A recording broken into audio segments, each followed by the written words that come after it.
जी हाँ दोस्तों, आप लोगों को बता देना चाहता हूँ खेसारी लाल यादव। जी हाँ दोस्तों, हिट मशीन कहलाने वाले सबके दिलों पे राज करने वाले खेसारी लाल यादव का संघर्ष 2 मूवी का छोटा सा क्लिप आया है और आप लोगों को बीच और आप लोग इतना प्यार आशीर्वाद दे रहे हैं क्लिप को।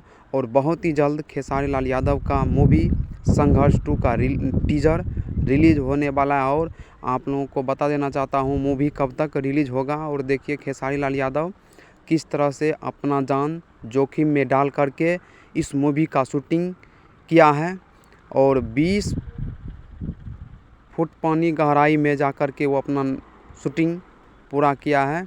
और आप लोगों को बता देना चाहता हूँ खेसारी लाल यादव का संघर्ष 2 मूवी होली तक में आप लोगों को सिनेमा हॉल तक में लग जाएगा।